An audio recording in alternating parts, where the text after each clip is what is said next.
Hey guys, welcome back to my channel. So I'm ready for college. ಇವಾಗ college ಇದೆ, ಹೋಗ್ಬೇಕು. Ready ಆಗಿದ್ದೀನಿ. 10 o'clock ಇಂದ ಕಾಲೇಜ್ ಇರೋದು. ಸೊ ಈ ಥರ ರೆಡಿ ಆಗಿದ್ದೀನಿ. ಆ್ಯಂಡ್ ಹೇರ್ ಕಟ್ ಮಾಡ್ತಿದ್ದೆ. ಸೊ ಒಂದು ಸ್ವಲ್ಪ ಹೇರ್ ಎಲ್ಲ ಬಿಟ್ಕೊಂಡು ಹೋಗಿದ್ದೆ 1 to 3 days ಇಂದ. ಇವಾಗ ಕ್ಲಿಪ್ ಹಾಕಿದ್ದೀನಿ. ಡೈಲಿ ಫ್ರೀ ಹೇರೇ ಬಿಟ್ರೆ ಮತ್ತೆ ಹೇರ್ ಹಾಳಾಗುತ್ತೆ ಅಂತ. ಸೊ ಜಸ್ಟ್ ಒಂದು ಸಿಂಗಲ್ ಕ್ಲಿಪ್ ಹಾಕಿದ್ದೀನಿ, ಓಕೆ ಅಂತ ಅನ್ಸುತ್ತೆ. ಆ್ಯಂಡ್ ಏನು ಇವತ್ತು ಅಷ್ಟೊಂದು ರೆಡಿ ಆಗಿಲ್ಲ, ಬಟ್ ಒಂದು ಇದು ಆ್ಯಕ್ಚುಲಿ ನಾನು 4th block ಅಲ್ಲಿ ತೊಗೊಂಡಿದ್ದು. 2 years ಮೇಲಾಯಿತು ಅನ್ಸುತ್ತೆ ಈ ಟಾಪ್ ತೊಗೊಂಡು. ಒಂದು ದಿನನೂ ಹಾಕಿರಲಿಲ್ಲ, ಇವತ್ತು ಹಾಕಿದ್ದೀನಿ. ಒಂಥರ ಅಂಬ್ರೆಲಾ ಟಾಪು ಮತ್ತು ಅದಕ್ಕೊಂದು ವೈಟ್ ಪ್ಲಾಸು. ಐ ಥಿಂಕ್ ಪ್ಲಾಸು ಕಾಣ್ತಾ ಇಲ್ಲ ಅಂತ ಅಲ್ಲಿ ತೋರಿಸ್ತೀನಿ. ಸೊ ಈ ಥರ ರೆಡಿ ಆಗಿದ್ದೀನಿ. ಒಂದು ಇಯರಿಂಗ್ ಹಾಕಬೇಕು ಆ್ಯಂಡ್ ಲಿಪ್ಸ್ಟಿಕ್. ಟಿಫನ್ ಮಾಡಿ ಲಿಪ್ಸ್ಟಿಕ್ ಹಾಕೋಣ ಅಂತ ಹಾಗೆ ಇಟ್ಟಿದ್ದೆ. ಇಯರಿಂಗ್ ಮಾತ್ರ ಯಾವ್ದು ಸೆಟ್ ಆಗ್ತಿದೆ ಅಂತ ನಂಗೆ ಗೊತ್ತಾಗ್ತಾ ಇಲ್ಲ, ಯಾವ್ದು ಹಾಕ್ಲಿ ಇಯರಿಂಗ್ ಅಂತ. ಸೊ ಅದಕ್ಕೋಸ್ಕರ ಇಯರಿಂಗ್ನ ಹಾಗೆ ಇಟ್ಟಿದ್ದೀನಿ. ಅಷ್ಟು ಮಾಡಿಕೊಂಡು ರೆಡಿಯಾಗಿ ಕಾಲೇಜ್ಗೆ ಹೋಗಬೇಕು. ಇವತ್ತು 5 o'clock ತನಕ ಕಾಲೇಜ್ ಇರೋದು. ಲ್ಯಾಬ್ ಇದೆ.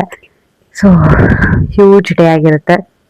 5 o'clock ತನಕ ಇದ್ದರೆ ಸ್ವಲ್ಪ ಎಕ್ಸಾಸ್ಟಿಂಗ್ ಆಗಿರುತ್ತೆ ಕಾಲೇಜು. ಸ್ವಲ್ಪ ಬೇಗ ಆದರೂ ಬಿಟ್ಟರೆ ಅಟ್ಲೀಸ್ಟ್ ಮನೆಗೆ ಬಂದು ಒಂದು ಸ್ವಲ್ಪ ರೆಸ್ಟ್ ತೊಗೋಬೋದು. 5 ತನಕ ಇದ್ರಂತೂ ಮನೆಗೆ ಬರೋ ತನಕನೇ ಆಲ್ಮೋಸ್ಟ್ 5:45, 6 ಆಗೇ ಬಿಟ್ಟಿರುತ್ತೆ. ಟ್ಯೂಷನ್ ಮಕ್ಳಿಗಾಗಿರ್ತಾರೆ, ಟ್ಯೂಷನ್ ಮಾಡೋ ತನಕ 8. ಆಮೇಲೆ ರೆಸ್ಟ್ ಅದು ಏನು ರೆಸ್ಟ್ ಅಲ್ಲ, ಅದು ಇದು ಕೆಲಸ ಏನಾದರೂ ಇದ್ದೇ ಇರುತ್ತೆ. ಈಗಂತೂ ಫಸ್ಟ್ ಆದರೂ ಗೈಸ್ ನಾನು ಸ್ವಲ್ಪ ಲೇಟ್ ನೈಟ್ಸ್ ಏನೋ ಫೋನ್ ನೋಡ್ಕೊಂಡು ಅಥವಾ ವೆಬ್ ಸೀರೀಸ್ ನೋಡ್ಕೊಂಡು ಮಲಗ್ತಾ ಇದ್ದೆ. ಇವಾಗಂತೂ ಊಟ ಆಯ್ತಾ, ಒಂದು 10-15 ಮಿನಿಟ್ಸ್ ಕುತ್ಕೊ ಮಲ್ಕೊಂಬಿಡು, ಹಿಂಗೆ ಆಗುತ್ತೆ. 10-15, 10:30 ಮ್ಯಾಕ್ಸ್ ಮಲ್ಕೊಂಡೇ ಬಿಡ್ತೀನಿ. ಅಷ್ಟು ಫುಲ್ ಸ್ಟ್ರೆಸ್ ಆಗಿರೋ ನಿದ್ದೆ ಬರ್ತಾ ಇರುತ್ತೆ. ಸೊ ನೆನ್ನೆ ನೈಟು ಅಷ್ಟೇ 10:30 ಮಲಗಿದ್ದೆ. ಇವತ್ತು ಬೆಳಿಗ್ಗೆ 6:30 ಎದ್ದಿದ್ದೀನಿ. ಇವತ್ತು ಸ್ವಲ್ಪ ನಿದ್ದೆ ಚೆನ್ನಾಗಾಗಿದೆ ಆ್ಯಕ್ಚುಲಿ. ನಾಳೆ ರಜಾ, ನಾಳೆ ಇಂಡಿಪೆಂಡೆನ್ಸ್ ಡೇ ರಜಾ ಇದೆ, ಆಮೇಲೆ ಸಂಡೇ ರಜಾ ಇದೆ. ನೆಕ್ಸ್ಟ್ ವೀಕ್ ನಮ್ಮ ಕಾಲೇಜ್ 2 days ಟ್ಯಾಲೆಂಟ್ಸ್ ಡೇ ಇರುತ್ತೆ. ಸೊ ಅವತ್ತು ಕೂಡ ನಾನು ಹೋಗಲ್ಲ, ಅದು ರಜಾ. ಈ ರಜೆಗಳಲ್ಲೆಲ್ಲ ಸ್ವಲ್ಪ ಚೆನ್ನಾಗಿ ನಿದ್ದೆ ಮಾಡ್ಬೇಕು. ಫಸ್ಟು ನಿದ್ದೆನೇ ಇಲ್ಲ, ನಿದ್ದೆ ಶಾರ್ಟೇಜ್ ಆಗ್ತಾ ಇದೆ. ಸೊ ಇಷ್ಟು ಅಪ್ಡೇಟ್ ಇತ್ತು. ಇವಾಗ ಟಿಫನ್ ಮಾಡಿ ಕಾಲೇಜ್ಗೆ ಹೊರಡಬೇಕು. 10 ಇದೆ ಇವತ್ತು ಕಾಲೇಜು. ಸೊ ಆರಾಮಾಗಿ ರೆಡಿ ಆಗೋಣ ಅಂತ ರೆಡಿ ಆಗ್ತಾ ಇದೆ. ಏನಾದರೂ ವಿಡಿಯೋ ಶೂಟ್ ಮಾಡೋಣ ಅಂತ ಅಂದ್ಕೊಂಡೆ. ಸಿ ಹೇಗಾಗುತ್ತೆ ಅಂತ. ಸ್ವಲ್ಪ ಕೆಲಸ ಇದೆ, ಕೆಲಸ ಎಲ್ಲ ಮುಗಿಸ್ಕೊಂಡು ನೆಕ್ಸ್ಟ್ ಏನು ಮಾಡೋದು ಅಂತ ವಿಡಿಯೋ ಕಂಟಿನ್ಯೂ ಮಾಡ್ತೀನಿ. ಆ್ಯಂಡ್ ಸುಮಾರು ದಿನ ಹೇರ್ ಕಟ್ ಮಾಡಾದ್ಮೇಲೆ ಇದು ಫಸ್ಟ್ ಬ್ಲಾಗ್ ಅನಿಸುತ್ತೆ ನಾನು ಹಾಕ್ತಿರೋವಂಥದ್ದು. ಸೊ 1 week ಗ್ಯಾಪ್ ಆಗಿತ್ತು. ಮತ್ತು ಏನು ಗೊತ್ತಾ, ಮಾಡಬೇಕು ಅಂದ್ಕೊತೀನಿ, ಅದು ಇದು ಕೆಲಸ ಬಂದುಬಿಡುತ್ತೆ, ಕಾಲೇಜಲ್ಲಿ ಇರ್ತೀನಿ. ಆ ಸ್ಟ್ರೆಸ್ಸಿಂದನೇ ವೀಡಿಯೋಸ್ ಮಾಡೋಕ್ಕಾಗ್ತಿಲ್ಲ ಅರ್ಧ ನನಗೆ.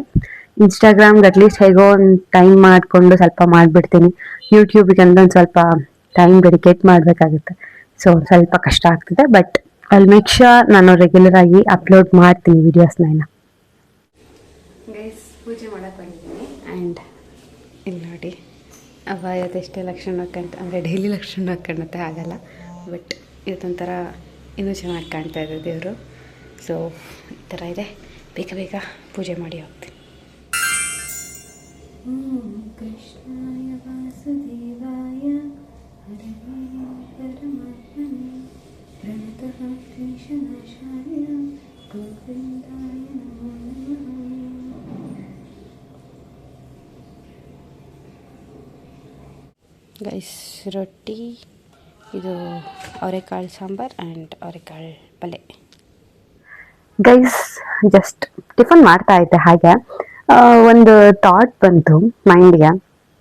ಹೇಗಾಗಿದೆ ಅಂದರೆ, ಇವಾಗ ಲೈಕ್ ಪ್ರೀವಿಯಸ್ ಇಯರ್ಸ್ ಎಲ್ಲ ನಮಗೆ ಸಿಲೆಬಸ್, ಇಂಟರ್ನಲ್ಸ್, ಟೆಸ್ಟ್ ಇದೇ ಒಂದು ದೊಡ್ಡ ಚಿಂತೆ ಆಗಿತ್ತು, ಇದೇ ಸ್ಟ್ರೆಸ್ ಅನ್ನೋದಾಗೋಗಿತ್ತು. ಬಟ್ ಸಡನ್ಲಿ ಹೇಗೆ 1 month ಗ್ಯಾಪಲ್ಲೇ ಎಲ್ಲ ಚೇಂಜ್ ಆಗುತ್ತೆ ಅಂದರೆ, ಇವಾಗ ಯಾರು ಕೂಡ ಸಿಲೆಬಸ್ ಬಗ್ಗೆ ಆಗಲಿ, ಟೆಸ್ಟ್ ಬಗ್ಗೆ ಆಗಲಿ ಯಾರು ಯೋಚನೆ ಮಾಡ್ತಾ ಇಲ್ಲ. ಎಲ್ಲರಿಗೂ ಇರೋ ಅಂಥ ಕನ್ಸನೇ ಒಂದು ಅವರ ಪ್ರಾಜೆಕ್ಟ್ಸ್, ಇಂಟರ್ನ್ಶಿಪ್, ಪ್ಲೇಸ್ಮೆಂಟ್, ಇಷ್ಟೇ. ನನಗೆ ಫೀಲ್ ಆಗ್ತಾ ಇರುತ್ತೆ, ಲೈಕ್ ಇಷ್ಟು ದಿನ ಯಾರ ಜೊತೆ ಕುತ್ಕೊಂಡು ಮಾತಾಡ್ತಾ ಇದ್ವಿ, ಯಾರ ಜೊತೆಗೆ ಗಾಸಿಪ್ಸ್ ಮಾಡ್ತಾ ಇದ್ವಿ. ಈಗ ಎಲ್ಲರ ಹತ್ರನೂ ನಾವು ಬರೀ ಈ ಥರ ಜಾಬ್ ಬೇಕು, ಆ ಥರ ಜಾಬ್ ಬೇಕು, ಹೀಗೆ ಇಂಟರ್ನ್ಶಿಪ್ ಇರಬೇಕು, ಟೈಮ್ ಸೆಟ್ ಆಗ್ತಿಲ್ಲ, ಸ್ಟ್ರೆಸ್ಸು, ಅದು ಇದು, ಎಷ್ಟು ನಾವು ಮಾತಾಡೋ ಟಾಪಿಕ್ಸೇ ಡಿಫ್ರೆಂಟ್ ಆಗೋಗಿದೆ. ಸೊ ಯಾವ ಥರ ಟೈಮ್ ಚೇಂಜ್ ಆಗುತ್ತೆ ಅಂತ ಫೀಲ್ ಆಗ್ತಾ ಇದೆ. ಆ್ಯಂಡ್ ಎಲ್ಲರೂ ಮೊದಲು ಇದ್ದ ಹಾಗೆ ಇರಲ್ಲ, ಎಲ್ಲ ಡೆಫಿನೆಟ್ಲಿ ಚೇಂಜ್ ಆಗುತ್ತೆ. ಬಿಕಾಸ್ ಇಷ್ಟು ದಿನ ಆದರೆ ಎಲ್ಲರಿಗೂ ಎಂಜಾಯ್ಮೆಂಟ್ ಅಂತ ಇತ್ತು. ಬಟ್ 3rd year ಎಂಜಾಯ್ಮೆಂಟ್ ಕೂಡ ಇರುತ್ತೆ, ಆದರೆ ತುಂಬಾ ಜಾಸ್ತಿ ಪ್ರೆಷರ್ ಇರುತ್ತೆ, ತುಂಬಾ ಜಾಸ್ತಿ ಮಾಡಲೇಬೇಕು ಅನ್ನೋ ಛಲ ಇರುತ್ತೆ. ಸೊ ಇದನ್ನ ನಾನು ಅಬ್ಸರ್ವ್ ಮಾಡಿದೆ. 1 ಮಂತ್ ಆಗಿದೆ ಅಷ್ಟೇ ಕಾಲೇಜ್ ಸ್ಟಾರ್ಟ್ ಆಗಿ, ಬಟ್ ತುಂಬಾ ಥಿಂಗ್ಸ್ ಚೇಂಜ್ ಆಗಿದೆ. ಎಲ್ಲರೂ ಒಬ್ಬೊಬ್ಬರನ್ನ ನೋಡೋ ಪರ್ಸ್ಪೆಕ್ಟಿವ್ ಚೇಂಜ್ ಆಗಿದೆ, ಇದ್ದಂಥ ಬಾಂಡಿಂಗ್ಸ್ ಚೇಂಜ್ ಆಗಿದೆ. ಸೊ ತುಂಬಾ ಒಂಥರ ಡಿಫ್ರೆಂಟ್ ಇದೆ ನಂಗಂತೂ ಈ ಫೀಲಿಂಗ್. ಗೊತ್ತಿಲ್ಲ ಹೇಗೆ ಹೇಳಬೇಕು ಅಂತ, ಬಟ್ ಥಿಂಗ್ಸ್ ಚೇಂಜ್ ಆಗುತ್ತೆ ಆ್ಯಂಡ್ ಡೆಫಿನೆಟ್ಲಿ ಈಗಿರುವಂಥ ಥಿಂಗ್ಸ್ ಕೂಡ ಮತ್ತೆ ಚೇಂಜ್ ಆಗುತ್ತೆ ಅಂತ ನಾನು ನಂಬ್ತೀನಿ. ಆ್ಯಂಡ್ ಹೋಪ್ಫುಲಿ ಎಲ್ಲರಿಗೂ ಒಳ್ಳೆ ಥರ ಚೇಂಜ್ ಆಗಲಿ. ಅದೆಲ್ಲ ಗೊತ್ತಿಲ್ಲ ಮಾತಾಡಿದ್ ಹೇಗೆ ಅನಿಸ್ತು ಅಂತ, ಬಟ್ ನಂಗೆ ಹೇಳಬೇಕು ಅಂತ ಇತ್ತು. ಬಟ್ ಅದನ್ನ ಯಾವ ಥರ ವರ್ಡ್ಸ್ ಎಲ್ಲ ಹಾಕ್ಬೇಕು ಅಂತ ಗೊತ್ತಾಗ್ತಿರ್ಲಿಲ್ಲ. ಇವಾಗ ಜಸ್ಟ್ ಆ ಥರ ಥಾಟ್ ಬಂತು, ಹಿಂಗೆ ಹೇಳ್ಬೋದಲ್ಲ ಅಂತ. ಸೊ ಹೇಳಿದೆ ಅಷ್ಟೇ. ಬನ್ನಿ, ಇವಾಗ ಟಿಫನ್ ಆಯಿತು, ಎಲ್ಲ ಆಯಿತು, ಕಾಲೇಜ್ಗೆ ಹೊರಡಬೇಕು. ಗೊತ್ತಿಲ್ಲ ಹೇಗಿದೆ ಇವತ್ತಿನ ಡೇ ಅಂತ. ಬಿಕಾಸ್ ಮೊದ್ಲಾದ್ರೆ ಈ ತರ ಮಾಡ್ತೀವಿ, ಹೀಗಿರುತ್ತೆ ಅಂತೆಲ್ಲ ಹೇಳ್ಬೋದಿತ್ತು. ಬಟ್ ಈಗ ಎಲ್ಲಾ ಥಿಂಗ್ಸ್ ಸ್ವಲ್ಪ ಜಾಸ್ತಿ ಅನ್ಪ್ಲಾನ್ಡ್ ಆಗಿ ಹೋಗುತ್ತೆ, ಅನ್ಕೊಂಡಿರಲ್ಲ ಹೇಗಾಗುತ್ತೆ ಹೆಂಗಿರುತ್ತೆ ಅಂತ. ಸೊ ಇವತ್ತಿನ ಡೇ ಕೂಡ ಹಾಗೆ ಅನ್ಕೊಂಡೆ ಸ್ಟಾರ್ಟ್ ಮಾಡ್ತಾ ಇದೀನಿ. ಮುಂದೆ ಏನಾಗುತ್ತೆ ಏನಿಲ್ಲ ಅನ್ನೋದು ನನಗೂ ಗೊತ್ತಿಲ್ಲ. ನಾನು ಕೂಡ ಒಂದು ಎಕ್ಸೈಟೆಡ್ ಫೀಲಿಂಗ್ ಇಂದಾನೆ ಸ್ಟಾರ್ಟ್ ಮಾಡ್ತಾ ಇದೀನಿ. So let's see. ಆ್ಯಂಡ್ ಇವತ್ತಿನ ನನ್ನ ಜರ್ನಿಗೆ ನೀವು ಕೂಡ ನನ್ನ ಜೊತೆಗೆ ಇರ್ತೀರಾ ಅಂತ ಇವತ್ತಿನ ವ್ಲಾಗ್ನ ಕಂಟಿನ್ಯೂ ಮಾಡೋಣ. ಬನ್ನಿ, ಇವಾಗ ಕಾಲೇಜ್ಗೆ ಹೊರಡಬೇಕು. 8:30 ಆಗಿದೆ, 10 ಇರೋದು ಕಾಲೇಜು, ಆರಾಮಾಗಿ ಹೋಗ್ಬೋದು. ಏನಿಲ್ಲ, ಇಲ್ಲೆಲ್ಲ ಬಸ್ಸಸ್ ಎಲ್ಲ ರಶ್ ಆಗಿಬಿಡುತ್ತೆ ಸ್ವಲ್ಪ. ಸೊ ಆ ಕಾರಣದಿಂದ ಬೇಗ ಹೋದ್ರೆ ಆರಾಮಾಗಿ ಹೋಗ್ಬೋದು ಅಂತ ಅಷ್ಟೇ. ಸೊ ಇವಾಗ ಹೊರಡ್ತಾ ಇದ್ವಿ ಕಾಲೇಜ್. ಸೊ ಗೈಸ್, ಇವಾಗ ಮನೆಗೆ ಬಂದೆ. ಆಕ್ಚುಲಿ ಜಾಸ್ತಿ ಕ್ಲಾಸಸ್ ಏನೂ ಇರಲಿಲ್ಲ, ಜಸ್ಟ್ 2 ಕ್ಲಾಸ್ ಇತ್ತು ಆ್ಯಂಡ್ ಲ್ಯಾಬ್ ಇತ್ತು. ಬಟ್ ಲ್ಯಾಬ್ ಫ್ರೆಶರ್ಸ್ ಡೇ ಅಂತ ಕ್ಯಾನ್ಸಲ್ ಮಾಡಿದ್ರು. ಸೊ ಬೇಗನೆ ಬಂದೆ ಒಂದು ಸ್ವಲ್ಪ. ಇನ್ನೂ ಆಕ್ಚುಲಿ ಬೇಗ ಹೇಳಿದ್ರೆ ಇನ್ನೂ ಬೇಗ ಬರ್ಬೋದಿತ್ತು ಮನೆಗೆ, ಬಟ್ ಸ್ಟಿಲ್ ಬಂದೆ. And day was okay. ನಾನು ಹೇಳಿದೆ ಬೆಳಗ್ಗಿಂದ ನಂಗೆ ಯಾಕೋ ಅದು ಆ್ಯಕ್ಚುಲಿ ಫೀಲ್ ಆಗಿತ್ತು ಒಂದು ಸ್ವಲ್ಪ, ಲೈಕ್ ನಾಟ್ ವೆರಿ ಗುಡ್ ಅನ್ನೋ ಥರ ಇರುತ್ತೆ ಇವತ್ತು ಅಂತ. ಅದೇನೋ ಒಂಥರ ಇಂಟ್ಯೂಷನ್ ಬಂದಿತ್ತು. ಅದು ನಂಗೆ ಬೆಳಗ್ಗೆ ಒಂದು ಸ್ವಲ್ಪ ಅನ್ನಿಸ್ತು. ಇಡೀ ದಿನ ಸ್ವಲ್ಪ ಹಾಗೆ ಕ್ಯಾರಿ ಆಯಿತು. ಇಟ್ಸ್ ಓಕೆ, ಬೇಡ ಅದ್ರ ಬಗ್ಗೆ ಇನ್ನು ಜಾಸ್ತಿ ಮಾತಾಡ್ತಾ ಇದ್ರೆ ಹಾಗೆ ಇನ್ನು ಉಳಿದಿರೋ ಡೇ ಕೂಡ ಕಂಟಿನ್ಯೂ ಆಗುತ್ತೆ. So I don't want it. But ಇನ್ನೊಂದು ವಿಷಯ ಹೇಳಬೇಕಿತ್ತು. ನಾನು ತುಂಬ ದಿನದಿಂದ ಅನ್ಕೋತಾ ಇದ್ದೆ, ಲೈಕ್ ನಾನು ಕೂಡ ಬುಕ್ಸ್ ರೀಡ್ ಮಾಡೋಕ್ಕೆ ಸ್ಟಾರ್ಟ್ ಮಾಡಬೇಕು ಅಂತ. ಅಂದರೆ ಅಪಾರ್ಟ್ ಫ್ರಮ್ ಮೈ ಸ್ಟಡೀಸ್ ಬೇರೆ ಬುಕ್ಸ್ ಒಂದು ಸ್ವಲ್ಪ ರೀಡ್ ಮಾಡಬೇಕು ಅಂತ ನನಗೂ ಇತ್ತು. ಬಟ್ ಅದೊಂದು ಆಪರ್ಚುನಿಟಿ ಅನ್ನೋದಾಗಲಿ ಅಥವಾ ಆ ಟೈಮ್ ಅನ್ನೋದಾಗಲಿ ಬಂದಿರಲಿಲ್ಲ. ಬಟ್ ಇವಾಗ ಒಂದು ಚಾನ್ಸ್ ಸಿಕ್ಕಿದೆ. ಅಂದರೆ ಸ್ಟಾರ್ಟ್ ಮಾಡಿದ್ದೀನಿ ಅಂತ ಹೇಳ್ಬೋದು. ಸೊ ಇವತ್ತು ಒಂದು ಬುಕ್ ಓದಿದೆ, ಫುಲ್ ಓದಿಲ್ಲ ಇನ್ನು. ಸೊ ಈ ಬುಕ್ ನಂಗೆ ಗೊತ್ತಿಲ್ಲ ಎಷ್ಟು ಜನ ಓದಿದ್ದೀರಾ ಅಂತ. I don't love you anymore ಅಂತ. I felt good. ತುಂಬಾ ಒಂಥರ ಸಿಂಪಲ್, ಕ್ಲೀನ್ ಆಗಿದೆ. ತುಂಬ ಕಷ್ಟ ಅನ್ನೋ ಥರ ಅರ್ಥ ಮಾಡ್ಕೊಳ್ಳೋಕೆ ಕಷ್ಟ ಆ ಥರ ಎಲ್ಲ ಏನೂ ಇಲ್ಲ. ನನಗೆ ಇಷ್ಟ ಆಯಿತು. ಆಲ್ಮೋಸ್ಟ್ 108 ಪೇಜಸ್ ಏನೋ ಓದಿದ್ದೀನಿ. ಇನ್ನೂ ಒಂದು 40 ಪೇಜಸ್ ಇದೆ. ಓದಿದ್ರೆ ಈ ಬುಕ್ ಕಂಪ್ಲೀಟ್ ಆಗುತ್ತೆ. ಇವತ್ತು ಕಾಲೇಜಲ್ಲಿ ಫ್ರೀ ಆರ್ ಇತ್ತು. ಸೊ ಆ ಫ್ರೀ ಆರಲ್ಲಿ ಈ ಬುಕ್ನ ಓದಿದೆ. ನಂಗೆ ಇಷ್ಟ ಆಯಿತು.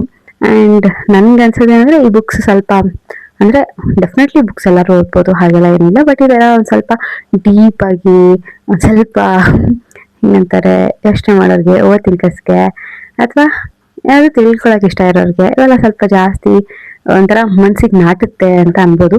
ನಂಗೆ ಇಷ್ಟ ಆಯಿತು. ಆ್ಯಂಡ್ ನಾನೇನು ಅನ್ಕೋತಾ ಇದ್ದೀನಿ ಅಂತಂದರೆ, ನಾನು ಇನ್ಮೇಲೆ ರೆಗ್ಯುಲರ್ ಆಗಿ ಬುಕ್ಸ್ ಈ ಥರ ಓದಬೇಕು, ಈ ಥರದ ಬುಕ್ಸ್ ಸ್ಟಡೀಸ್ ಎಲ್ಲ ಬಿಟ್ಟು ಈ ಥರದ ಬುಕ್ಸ್ನ ಒಂದು ಸ್ವಲ್ಪ ಓದಬೇಕು, ತಿಳ್ಕೋಬೇಕು ಅಂತೆಲ್ಲ ಅನ್ಕೋತಾ ಇದ್ದೀನಿ. ಆ್ಯಂಡ್ ನಾನೇನೇನು ಮಾಡ್ತೀನಿ ಅಂದರೆ, ನಾನೊಂದು ಪ್ಲ್ಯಾನ್ ಮಾಡಿದೆ. ಈಗ ನಾನು ಯಾವ್ದೆಲ್ಲ ಬುಕ್ಸ್ ಓದ್ತೀನಲ್ವ, ಸೊ ಈ ಬುಕ್ಸಲ್ಲಿ ನನಗೆ ಯಾವ್ಯಾವ ಪಾರ್ಟ್ ತುಂಬ ಇಷ್ಟ ಆಯಿತು ಅಥವಾ ನನಗೆ ಯಾವ್ದು ತುಂಬ ಹಾರ್ಟ್ ಟಚಿಂಗ್ ಅಂತ ಅನ್ನಿಸ್ತು, ಸೊ ಅದನ್ನೆಲ್ಲ ನಾನೊಂದು ಸ್ವಲ್ಪ ಕಲೆಕ್ಷನ್ ಪಿಕ್ಸ್ ಥರ ಎಲ್ಲ ಕಲೆಕ್ಷನ್ ಥರ ಮಾಡಿಕೊಂಡು ನಾನು ಇನ್ಸ್ಟಾಗ್ರಾಮಲ್ಲಿ ಹಾಕ್ತೀನಿ. ಸೊ ಚೆಕ್ ಮಾಡ್ಬೋದು ನೀವು. ಸೊ ಇವಾಗ ಈ ಒಂದು ಬುಕ್ ಓದೋವಾಗೇನೆ ನನಗೆ ಕೆಲವೊಂದಿಷ್ಟು ಪಾರ್ಟ್ ಸಿಕ್ತು, ನಂಗೆ ತುಂಬ ಇಷ್ಟ ಆಯಿತು. ಲೈಕ್ ಒಂದೊಂದು ವರ್ಡ್ಸ್ನ ಓದಿದ ತಕ್ಷಣ ಎಷ್ಟು ಬೇಗ ಕನೆಕ್ಟ್ ಆಗ್ತಿದೆ ಗೊತ್ತಾ. ಸೊ ಆ ಥರ ವರ್ಡ್ಸ್ ಯಾವುದೆಲ್ಲ ಸೆಂಟೆನ್ಸಸ್ ಇದೆ ಅದನ್ನೆಲ್ಲ ಡೆಫಿನೆಟ್ಲಿ ನಾನೊಂದು ಫೋಟೋ ತೊಗೊಂಡು ಇನ್ಸ್ಟಾಗ್ರಾಮಲ್ಲಿ ಹಾಕ್ತೀನಿ. ಸೊ ಯಾರಾದರೂ next I don't love you anymore ಈ ಬುಕ್ ಓದ್ತಾ ಇದ್ರೆ, ಸೊ ಯು ಕ್ಯಾನ್ ಸಿ ಏನೇನೆಲ್ಲ ಹೈಲೈಟೆಡ್ ಪಾಯಿಂಟ್ಸ್ ಇದೆ, ನಿಮ್ಗೆ ಯಾವ್ದು ಇಷ್ಟ ಆಗ್ಬೋದು ಅಂತ. ಅಥವಾ ಕೆಲವೊಬ್ರು ಆ ಒಂದಿಷ್ಟು ಪಾಯಿಂಟ್ಸ್ನ ನೋಡಿ ಕೂಡ ಓದಕ್ಕೆ ಸ್ಟಾರ್ಟ್ ಮಾಡ್ಬೋದು. ಬಿಕಾಸ್ ಆ ಥರ ನನ್ನ ಹತ್ರನೂ ಒಂದಿಷ್ಟಿದೆ. ಕೆಲವೊಂದು ಬುಕ್ಸ್ನ ನಾವು ಪರ್ಟಿಕ್ಯುಲರ್ ಲೈನಿಗೋಸ್ಕರ ಓದ್ತೀವಿ, ಅಥವಾ ಆ ಲೈನ್ಸ್ ನಮ್ಗೆ ಇಷ್ಟ ಆಗಿರುತ್ತೆ, ನಾವು ನೋಡಬೇಕು ಮತ್ತೆ ಮತ್ತೆ ಅಂತ ಓದ್ತೀವಿ. ಬಿಕಾಸ್ ಇದು ನನಗೆ ಸಾಂಗ್ಸಲ್ಲಿ ಕೂಡ ಆಗುತ್ತೆ. ಇಡೀ ಸಾಂಗ್ ಇಷ್ಟ ಇರಲ್ಲ, ಬಟ್ ಅದು ಯಾವುದೋ ಒಂದು ಪರ್ಟಿಕ್ಯುಲರ್ ಲೈನ್ ಇಷ್ಟ ಇರುತ್ತೆ. ಯಾವುದೋ ಒಂದು ತುಂಬ ಹಿಟ್ಸ್ ಇರುತ್ತೆ. ಸೊ ಅದೊಂದಕ್ಕೋಸ್ಕರ ಇಡೀ ಸಾಂಗ್ನ ಕೇಳ್ತೀವಲ್ವಾ, ಸೊ ಆ ಥರ ಕೆಲವೊಂದಿಷ್ಟು ಬುಕ್ಸ್ ಕೂಡ ಆಗುತ್ತೆ. ಸೊ ನೀವೇನಾದರೂ ಓದೋದಿದ್ರೆ ಐ ವಿಲ್ ಸಜೆಸ್ಟ್. ಆ್ಯಂಡ್ ಇನ್ನೊಂದು, ಇದಾದ ತಕ್ಷಣ ಇದನ್ನ ಇವತ್ತು ಮುಗಿಸ್ತೀನಿ ನಾನು. ಈಗ ಟ್ಯೂಷನ್ ಎಲ್ಲ ಆದ್ಮೇಲೆ ಇದನ್ನ ಓದೋಣ ಅಂತ ಅನ್ಕೊಂಡಿದ್ದೀನಿ, ಫುಲ್ ಮುಗಿಸ್ಬಿಡ್ತೀನಿ. ನೆಕ್ಸ್ಟ್ ಇದೊಂದು ಬುಕ್ ಇದೆ, ಇದನ್ನ ತುಂಬಾ ದಿನದಿಂದ ಓದಬೇಕು ಅಂತ ಅನ್ಕೊಂತಿದ್ದೆ, something I have never told you ಅಂತ. ಸೊ ಈ ಬುಕ್ ಓದಬೇಕು ಅಂತ ಆಕ್ಚುಲಿ ಆಸೆ ಇದ್ದಿದ್ದು. ಸೊ ಇದನ್ನ ನಾಳೆ ಸ್ಟಾರ್ಟ್ ಮಾಡ್ತೀನಿ, ನೋಡೋಣ ನಾಳೆ ಆದ್ರೆ ಮುಗಿಸ್ತೀನಿ. ರಶ್ ಮಾಡಲ್ಲ, ಎಷ್ಟಾಗುತ್ತೆ ಅಷ್ಟು ಓದ್ತೀನಿ. ಬಿಕಾಸ್ ಈ ಬುಕ್ಕಲ್ಲೂ ಅಷ್ಟೇ ಸ್ಟಾರ್ಟಿಂಗಲ್ಲೇ ಒಂದು 2 ಲೈನ್ ಇದೆ, ಏನಂತಂದ್ರೆ ನಿಮ್ಮ ಮನಸ್ಸಲ್ಲಿ ಯಾವ ಥರ ಹೆವಿ ಫೀಲ್ ಆಗ್ತೀವಲ್ಲ, ಸೊ ಬುಕ್ ಓದಿದ್ಮೇಲೆ ಆ ಥರ ಫೀಲ್ ಆಗುತ್ತೆ ಅಂತ. ಹಾಗೆಲ್ಲ ಹೇಗಾಗುತ್ತೆ ಅಂದ್ಕೊಂಡೆ, ಬಟ್ ನೋ, ಆಗುತ್ತೆ, ಹೆವಿ ಫೀಲ್ ಆಗುತ್ತೆ ಅಂತ ಈ ಬುಕ್ ಓದಿದ್ಮೇಲೆ ಅನ್ನಿಸ್ತು. ಬಿಕಾಸ್ ಲಿಟ್ರಲಿ ನನಗೊಂದು ಸ್ವಲ್ಪ ಕಣ್ಣಲ್ಲಿ 1-2 ಹನಿ ನೀರು ಕೂಡ ಬಂತು ಓದೋವಾಗ ಒಂದೊಂದು. ಬಿಕಾಸ್ ಒಂದೊಂದು ವರ್ಡ್ಸ್ ತುಂಬಾನೇ ಕನೆಕ್ಟ್ ಆಗ್ಬಿಡುತ್ತೆ ನಮಗೆ. ಸೊ ಆ ಥರದ್ದು ನೋಡಿದಾಗ ಬೇಜಾರಾಗುತ್ತೆ. ಬೇಜಾರು ಅನ್ನೋದಕ್ಕಿಂತ ಅಂದ್ರೆ ಎಮೋಷ್ನಲ್ ಆಗ್ತೀವಿ. ಸೊ ಅದೊಂದು ಸ್ವಲ್ಪ ಆಯಿತು. ಸೊ ಈ ಥರ ಎಮೋಷ್ನಲ್ ಪರ್ಸನ್ಸ್ಗೆ ಈ ಥರ ಬುಕ್ಸ್ ತುಂಬಾ ಸೂಟ್ ಆಗುತ್ತೆ ಅಂತ ನನಗೆ ಅನ್ನಿಸ್ತು. ಸೊ ನೋಡಿ, ಓದೋದಿದ್ರೆ you can refer Ritvik Singh ಅಂತ ಇದನ್ನ ಬರ್ತಿರೋರು. ನಾನು ಇನ್ಸ್ಟಾಗ್ರಾಮಲ್ಲಿ ಕೂಡ ಈ ಬುಕ್ ಎಲ್ಲ ಓದಿ ಫುಲ್ ಕಂಪ್ಲೀಟ್ ಆದಮೇಲೆ ಇನ್ಸ್ಟಾಗ್ರಾಮಲ್ಲಿ ಕೂಡ ನಾನು ಪೋಸ್ಟ್ ಮಾಡ್ತೀನಿ ಇದನ್ನ. ಸೊ ಇವಾಗ ಮನೆಗೆ ಬಂದೆ, ಸ್ವಲ್ಪ ಫ್ರೆಶ್ ಅಪ್ ಆಗಿ ಸ್ವಲ್ಪ ಫೋನ್ ನೋಡಿ ವ್ಲಾಗ್ನ ಕಂಟಿನ್ಯೂ ಮಾಡೋಣ ಅಂತ ಮಾಡಿದ್ದು. ಸೊ ಈ ಥರ ಹೋಗ್ತಾ ಇದೆ ಡೈಲಿ. ಹೇಗಾಗುತ್ತೆ, ಏನೇನಾಗುತ್ತೆ, ಪ್ರತಿಯೊಂದು ಹೀಗೆ ಆಗುತ್ತೆ ಅಂತ ಅನ್ನೋಕ್ಕಾಗಲ್ಲ. ಒಂದೊಂದು ದಿನ ಒಂದೊಂದು ಥರ ಹೋಗ್ತಾ ಇರುತ್ತೆ. ಸೊ ಇವತ್ತು ಹೀಗಿತ್ತು, ಸ್ವಲ್ಪ ಬೋರಿಂಗ್ ಡೇ, ಬಟ್ ಸ್ಟಿಲ್ ಏನಂತಾರೆ ತುಂಬಾ ಕಲ್ತ್ಕೊಳ್ಳೋ ಅಂಥ ದಿನ ಕೂಡ ಆಗಿತ್ತು ನನಗೆ. ಇಷ್ಟ. ಇವಾಗ ಟ್ಯೂಷನ್ ಇದೆ, ಟ್ಯೂಷನ್ ಆದಮೇಲೆ ವ್ಲಾಗ್ ಕಂಟಿನ್ಯೂ ಮಾಡ್ತೀನಿ. ಅಫ್ಕೋರ್ಸ್ ಟ್ಯೂಷನ್ ಬಿಡೋದಲ್ಲ, ನಾನು ವ್ಲಾಗ್ ಮಾಡಲ್ಲ. ಕಾಲೇಜಲ್ಲಿ ಕೂಡ ಅಷ್ಟೇ, ಜಸ್ಟ್ 2 ಕ್ಲಾಸಸ್ ಇದ್ದಿದ್ದು, ಅಲ್ಲೆಲ್ಲ ಏನು ಮಾಡಬೇಕು ಅಂತ ನಂಗೆ ಅನ್ನಿಸ್ಲಿಲ್ಲ ಕೂಡ. ಸೊ ನನಗೆ ನಂಗೆ ಇಷ್ಟ ಆಗಿರೋದು ಮಾಡೋದು ಬೇಡ ಅಂತ ನಾನು ಮಾಡೋಕ್ಕೆ ಹೋಗಿಲ್ಲ ಅಷ್ಟೆ. ಬುಕ್ ಹೇಳಿದೆ ಅಲ್ವಾ, ಇನ್ನೊಂದು ಸ್ವಲ್ಪ ಪೇಜಸ್ ಇದೆ ಅಂತ. ಸೊ ಕುತ್ಕೊಂಡು ಕಂಪ್ಲೀಟ್ ಮಾಡೋಣ ಅಂತ ಕಂಪ್ಲೀಟ್ ಮಾಡಿದೆ. ವಂಡರ್ಫುಲ್ ಬುಕ್ ಅಂತ ನನಗನ್ನಿಸ್ತು. ಯಾರಾದರೂ ಬಿಗಿನರ್ಸ್ ಇದ್ದರೆ definitely you can go for this. Because ತುಂಬ ಸಿಂಪಲ್ ಆ್ಯಂಡ್ ಅಂಡರ್ಸ್ಟ್ಯಾಂಡಬಲ್ ಲ್ಯಾಂಗ್ವೇಜಲ್ಲಿದೆ. ಬಿಕಾಸ್ ಇನ್ನು ಸ್ಟಾರ್ಟಿಂಗ್ ಸ್ಟೇಜಲ್ಲಿ ಇರೋದ್ರಿಂದ ತುಂಬ ಕಾಂಪ್ಲಿಕೇಟೆಡ್ ಬುಕ್ಸ್ ತೊಗೋಬೇಡಿ ಅಂತ ನನ್ನ feeling. But if you are comfortable you can go for it. ನನಗೆ ಫಸ್ಟ್ ಬುಕ್ ಇದನ್ನು ಚೂಸ್ ಮಾಡಿದ್ದು, ಆ್ಯಂಡ್ ಒಳ್ಳೆ ಬುಕ್ನ ಚೂಸ್ ಮಾಡಿದೆ ಅಂತ ನಂಗೆ ಅನ್ನಿಸ್ತು. ನಾನು ಆಗಲೇ ಹೇಳ್ತಾ ಇರೋ ಟೈಟಲ್. ಸೊ ಈ ಬುಕ್ಕು ಚೆನ್ನಾಗಿದೆ. ಸ್ವಲ್ಪ ಅಲ್ಲಲ್ಲಿ ಒಂದೊಂದು ಕಡೆ ಎಮೋಷ್ನಲ್ ಆಗೋದು ಇದೆ, ಯಾರಾದರೂ ಸ್ವಲ್ಪ ಸೆನ್ಸಿಟಿವ್ ಇರೋರಿಗೆ. ಬಟ್ ಓವರ್ ಆಲ್ ಬುಕ್ ಚೆನ್ನಾಗಿದೆ, ಈಸಿಯಾಗಿ ಮುಗಿಸ್ಬೋದು. ವಿತಿನ್ ಅ ಡೇ ಆರಾಮಾಗಿ ಎಲ್ಲರೂ ಮುಗಿಸ್ಬೋದು. ನಾನು ಮಧ್ಯಾಹ್ನ ಸ್ಟಾರ್ಟ್ ಮಾಡಿದ್ದು, ಇವಾಗ ಆಲ್ರೆಡಿ ಅವಾಗ 1 hour ಓದಿದೆ, ಒಂದು 15 minutes ಇವಾಗ ಕೂತ್ಕೊಂಡಿದ್ದೆ ಅಷ್ಟೇ, ಮುಗ್ದೋಯ್ತು ಬುಕ್ಕು. ಟೋಟಲಾಗಿ 145 pages ಏನೋ ಇದೆ. ಸೊ ಆರಾಮಾಗಿ ಓದ್ಬೋದು. ಸೊ ಇಡೀ ಬುಕ್ಕಲ್ಲಿ ತುಂಬ ಒಂದಿಷ್ಟು ಪೇಜಸ್ ಅಥವಾ ಒಂದಿಷ್ಟು ಸೆಂಟೆನ್ಸಸ್ ಇದೆ, ಹಾರ್ಟ್ ಟಚಿಂಗ್ ಅನ್ಸೋದು, ಬಟ್ ಮತ್ತು ತುಂಬ ರಿಲೇಟಬಲ್ ಅಂತ ಅನ್ಸೋದು. ಸೊ ಅದನ್ನ ಹೇಳಿದೆ ಅಲ್ವಾ, ಅದನ್ನ ನಾನು ಇನ್ಸ್ಟಾಗ್ರಾಮಲ್ಲಿ ಹಾಕ್ತೀನಿ. ಬಟ್ ಯೂಟ್ಯೂಬಲ್ಲಿ ಇನ್ನು ಎವ್ರಿ ವಿಡಿಯೋಲಿ ಒಂದೊಂದು ಹೇಳೋಣ ಅಂತ ಅಂದ್ಕೊಂಡೆ. ಸೊ ಇದ್ರೊಳಗೆ ನಂಗೆ ತುಂಬ ಇಷ್ಟ ಆಗಿರೋದು ಆ ಒಂದು ಸೆಂಟೆನ್ಸ್ನ ಓದ್ತೀನಿ. ಯಾರಿಗೆ ಅರ್ಥ ಆಗುತ್ತೆ, ಯಾರಿಗೆ ಅದು ಟಚ್ ಆಗುತ್ತೆ ನಂಗೆ ಗೊತ್ತಿಲ್ಲ. ಸೊ ಜಸ್ಟ್ ಓದ್ತೀನಿ ಅನ್ಸುತ್ತೆ. And when they refuse to choose you, choose distance, because staying won't make a difference. I know those feelings are precious, but my love, so easy a heart, so easy a heart. ನಂಗೆ ಗೊತ್ತಿಲ್ಲ ಇದು ಎಷ್ಟು ಜನಕ್ಕೆ connect ಆಯಿತು ಅಂತ, but ನನಗಂತೂ ತುಂಬಾ connect ಆಯಿತು. ಆ್ಯಂಡ್ ತುಂಬ ನಿಜ ಅಂತ ಕೂಡ ಅನ್ನಿಸ್ತು. ಸೊ ಗೊತ್ತಿಲ್ಲ ನಿಮ್ಗೆ ಹೇಗೆ ಅನ್ನಿಸ್ತು ಅಂತ. ಬಟ್ ನಿಮಗೆ ಈ ಥರ ಇಂಟ್ರೆಸ್ಟ್ ಇದ್ದರೆ, ಕನೆಕ್ಟ್ ಆದರೆ definitely go for these books. ನನಗೆ ಗೊತ್ತಿಲ್ಲ ನಾನು ನೆಕ್ಸ್ಟ್ ಯಾವುದ್ಯಾವುದೆಲ್ಲ ನೆಕ್ಸ್ಟ್ ಚೂಸ್ ಮಾಡ್ತೀನಿ ಅಂತ. But this was a good book, ನನಗೆ ಇಷ್ಟ ಆಯಿತು. ನೆಕ್ಸ್ಟ್ ಬುಕ್ ನಾಳೆ ಸ್ಟಾರ್ಟ್ ಮಾಡ್ತೀನಿ. ಇವತ್ತೇ ಒಂದೇ ಸತಿ ಎಲ್ಲ ಮಾಡೋದು ಬೇಡ, ನಾಳೆ ಆ ಬುಕ್ ಓದ್ತೀನಿ. ಇದ್ರ ಬಗ್ಗೆ ಯಾವ್ದು ನನಗೆ ತುಂಬ ಇಷ್ಟ ಆಯ್ತಲ್ವ ಅದೆಲ್ಲ ನಾನು ಇನ್ಸ್ಟಾಗ್ರಾಮ್ಗೆ ಹಾಕಿರ್ತೀನಿ. ಯಾರಾದರೂ ಬೇಕು ಅಂದರೆ ಹೋಗಿ ಚೆಕ್ ಮಾಡಿ. ನನ್ನ ಇನ್ಸ್ಟಾಗ್ರಾಮ್ ID ಇಲ್ಲಿ ಡಿಸ್ಪ್ಲೇ ಆಗ್ತಿರುತ್ತೆ.